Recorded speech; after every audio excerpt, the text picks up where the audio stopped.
can talk about that later, Ben. Okay, so 9.2 and 9.3.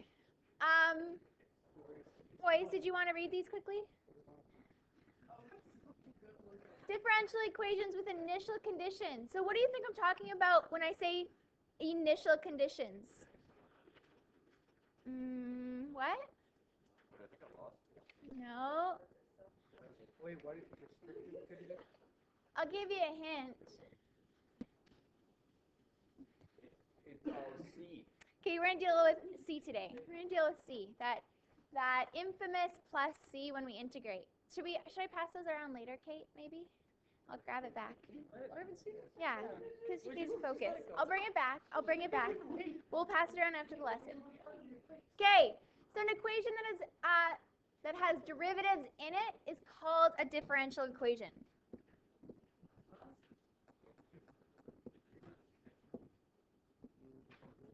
Okay, so these guys have a dy dx or a y prime in it, therefore it's a differential equation. To solve such equations, i.e. finding y, we need to use the antiderivative. We need to find the antiderivatives.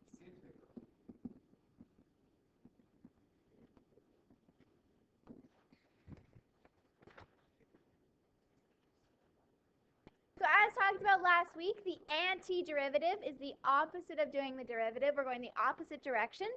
So the antiderivative, there's not enough room in this box, I find, of y prime is, I'm going to move this over. Oops.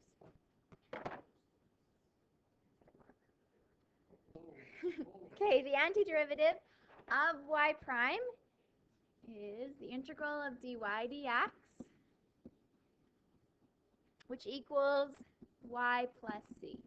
Right? If we take the antiderivative of y prime, we're going backwards. It's going to be y. What is that symbol? That's the integral symbol, and we'll talk about that in a second.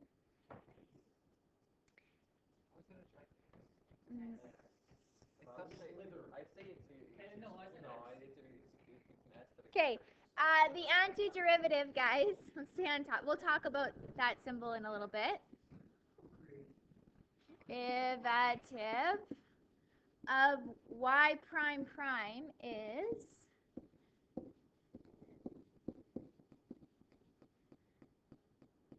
I did that wrong, sorry. D squared y, over dx squared. So what's the antiderivative of your second derivative then? Y prime plus c. To determine the value for c, we need to know initial conditions. To determine c, you need to know initial conditions.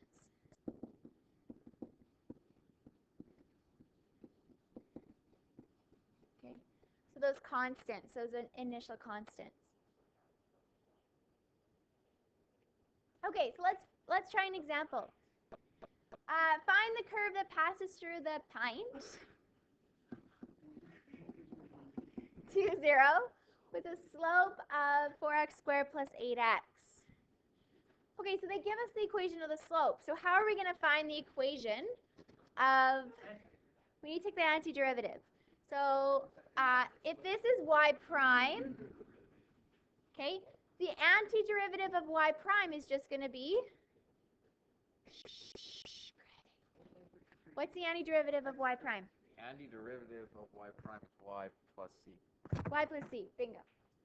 Okay, so what's going to be our y? So y equals 4x squared. What's the antiderivative of 4x squared? 4 over 3. We divide by, we add 1 to our exponent and divide by that new exponent. So because we're going backwards, so if you weren't here yesterday, we're going backwards. So we add 1 and we also divide by that new power. Okay? 4x squared. 8 divided by 2 is 4. And we're adding 1 to our power plus what? C. Plus c. Okay, so could we figure out C this time since we know a pint? Well, yes, we know a pint, so we can do what with that pint? Drink it. No. Okay, fine. Point. So x, y. We can plug that in. So when x is 2, y is 0. So what C equals, we figure this out. 2 cubed, 8. 8 times 4, 32 over 3 plus 4 times 4 is 16. 16 times 3. So C is going to equal to negative. Let's add those together.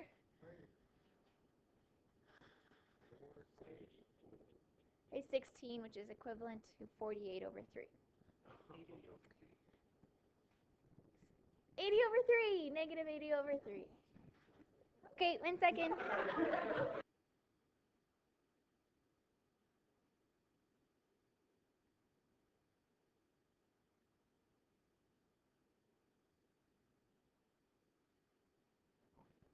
Okay, I'd like you to try the next one on your own. Actually, after all of that. Okay, so you're given your equation for a slope. I want you to find the antiderivative, the equation. If you know the antiderivative goes through the origin.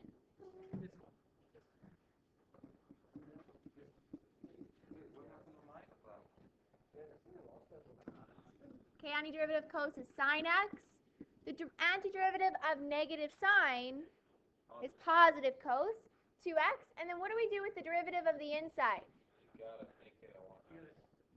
Divide it by it, or you can put it as 1/2 in the front.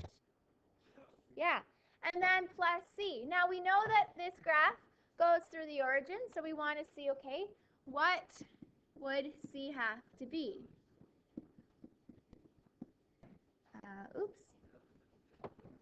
Cos 2 times 0 plus c. Okay, sine of 0 is 0 plus 1/2 times cos of 0 is 1 plus c.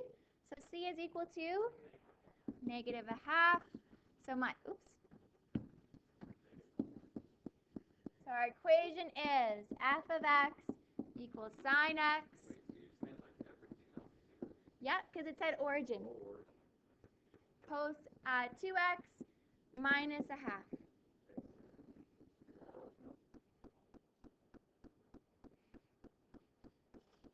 So this whole idea, we can apply the same idea to motion problems.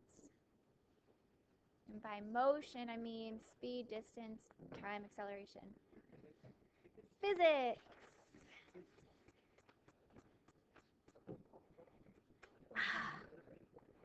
Ouch. Guys, stay focused. Okay, so we have velocity, our distance time graph. So we actually use s for position. What is the derivative of a position equation? Velocity. And the derivative of a velocity is acceleration. So the antiderivative of acceleration is a velocity, and the antiderivative of velocity is position. Now the only difference is every time we have the antiderivative, we go plus c. And so those initial conditions would be, okay, so our plus c would be v naught or s naught, right, or initial position or initial velocity, depending on where we're starting. Okay, so recall that velocity is the derivative of a position time graph. So then, therefore, we can say the antiderivative of, I'm going to shorten that word. You know what that means, right? The antiderivative of velocity equals integral of ds dt, which we'll get to the notation more later, which equals s of t plus our constant. Instead of writing plus c, what would we write? S naught. Sounds like snot. Okay? Because my initial position for distance, when our time is 0, right, would be our initial distance. So the plus c here would be our initial position.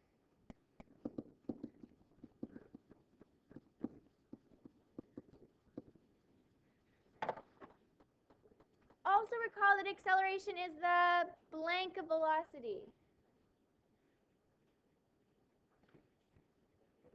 Derivative. So it follows the antiderivative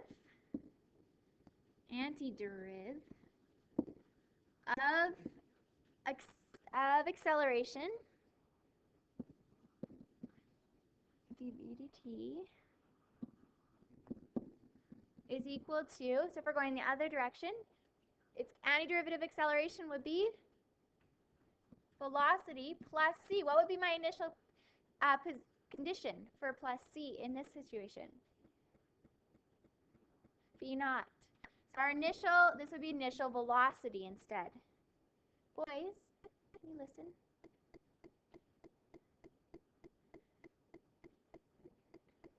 Let's try an example. Particle moves along the x-axis with a velocity of and an initial position of 5 centimeters left of the origin. Find its position after 10 seconds. So if we want position and we have velocity, we have to find the, nope, we want to find position, distance. So we're going this way, so we have to find the antiderivative. Okay, what would this be? Add 1 to our power, which is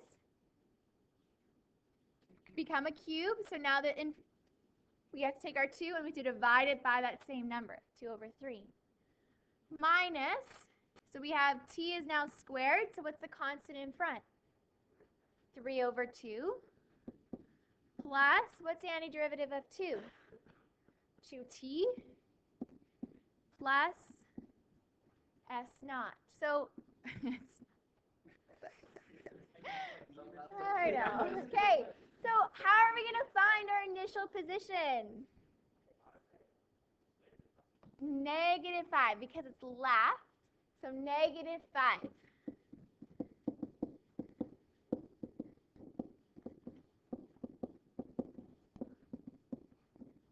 I love that sound. Okay, got this down? You're not almost 30. Find its position after 10 seconds, so now we can actually solve this.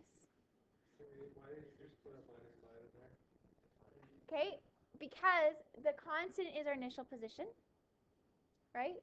And they tell you an initial position of 5 centimeters left. Yep. Cube. Because I got 5 hours of sleep, that's why. I did. I was really tired. And you're stalking me. Just kidding.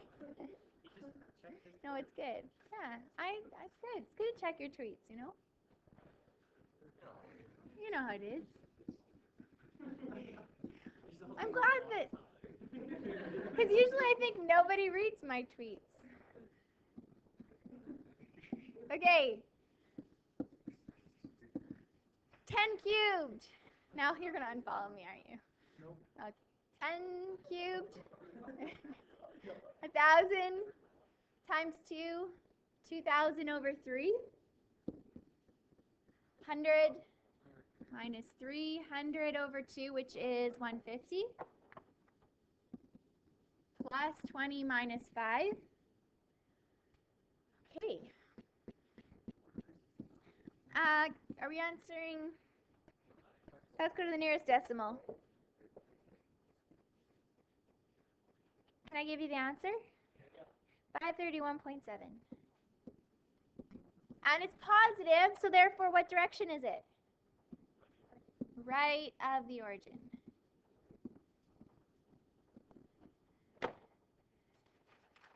So far so good? No. Okay. Well, yeah. Okay.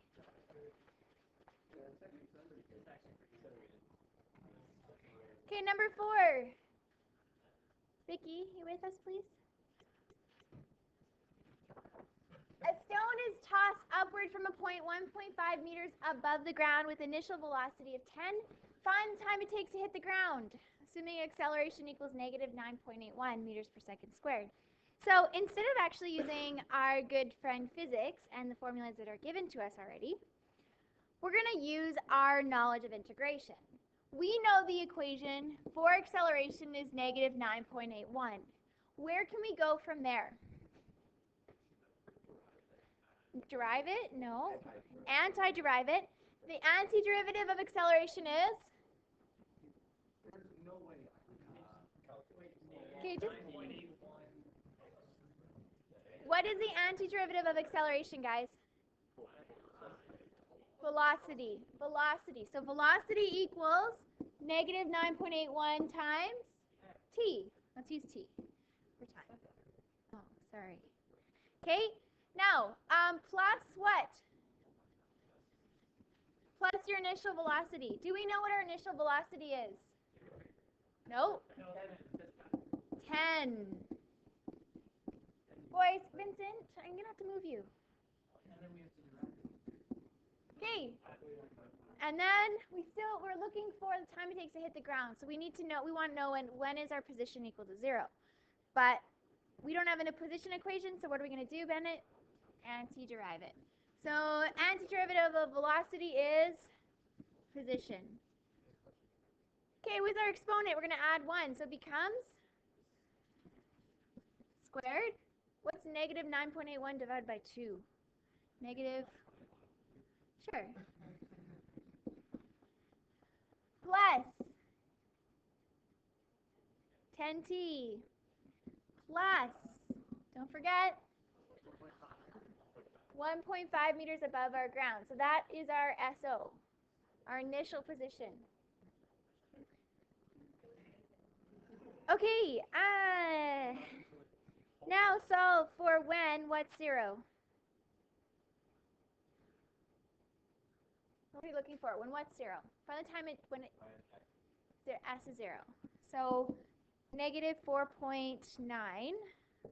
Isn't it 9.0? I used just 9.8 before. 5t squared plus 10t plus 1.5. What are we going to have to use here? Quadratic formula. Quadratic formula. Okay, clear. Negative b plus or minus the square root. I can just b squared minus 4 times a times c. Did I make a mistake? Right? Close my over 2 times a. Oops. Negative 4.905. Okay, is that one of them? Is that possible? No. The other one, negative here. Oops, actually a minus. I disagree. This is why we get program. I could actually make this. Something's wrong with me. What did you get? 2.17907+198. Okay, what's wrong with my work?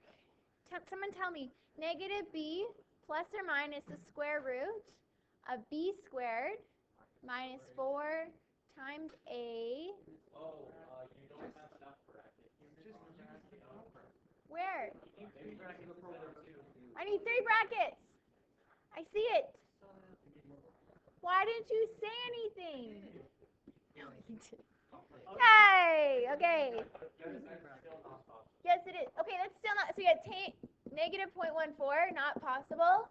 And the other one is, now we can go ahead and do the minus 2.18. What's our solution? 2.18 seconds. Because you didn't know how to integrate or derive. That's causing physics. Okay, last question. The Planet Yanu, that was back when I was in Yanu. Yeah. Okay.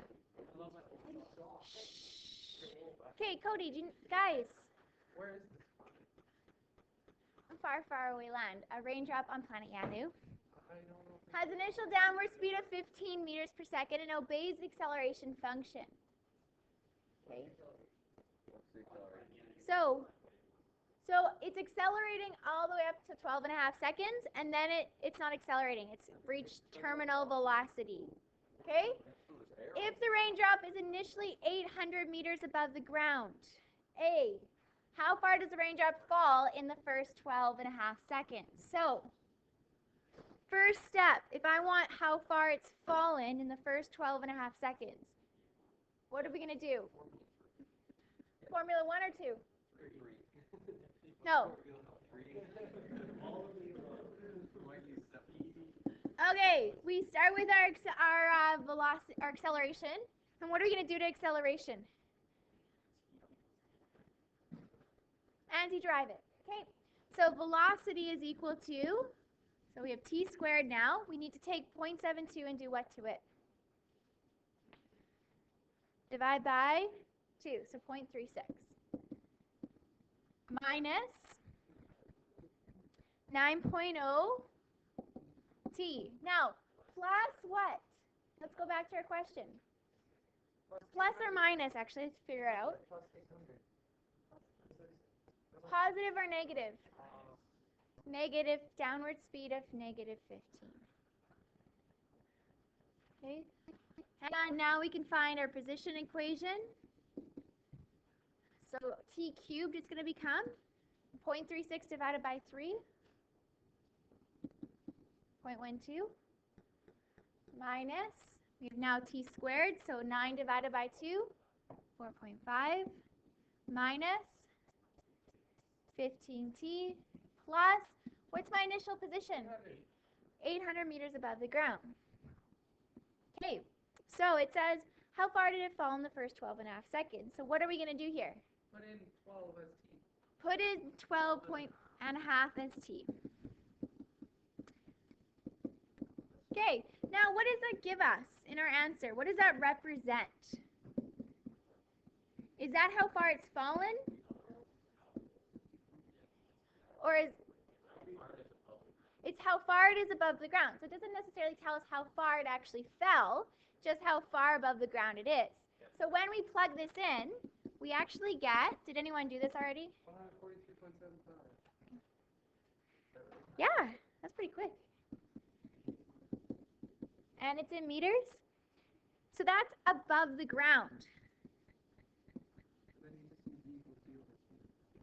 Well, we're not done yet, because that's not how far it's fallen. It started 800 meters above, and in 12 and a half seconds, it ends up at 143.75. So how far did it fall? 656.25 meters in 12 and a half seconds.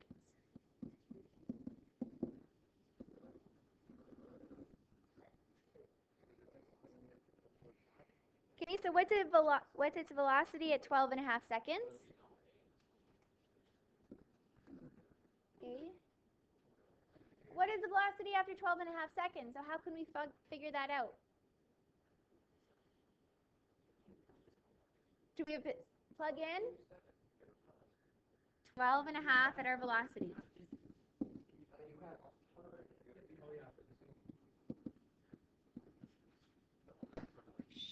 Guys, can you just keep it to yourself?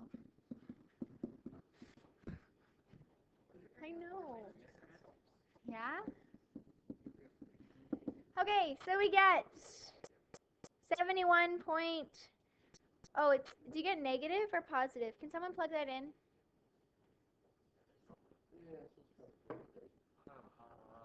I think it's a negative. Could be a negative. Because it's downward, right? I'll say 71.25 meters per second downward.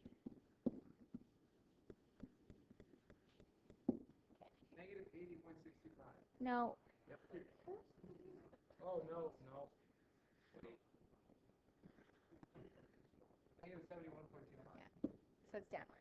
Okay. Not negative downward. Yeah, sorry. Thank you. And then last question is then, how long does it take to fall? How long does it take to fall? So total time it takes to fall. Okay, so we know that its acceleration is 0 after 12.5 seconds. So we can just do v equals d over t. Okay, so we know its speed it's falling at now, and we know how far it has to fall. How far does it have to fall? No, 143.75. Yeah, so time is equal to our distance over velocity. Guys, 143.75 divided by 7.125.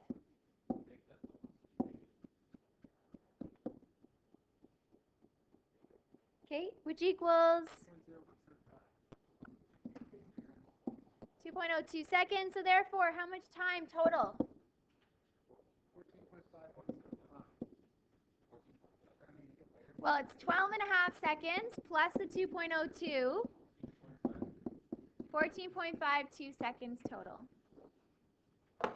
Okay, 14.52 seconds. So that's it for today's lesson. Easy, easy.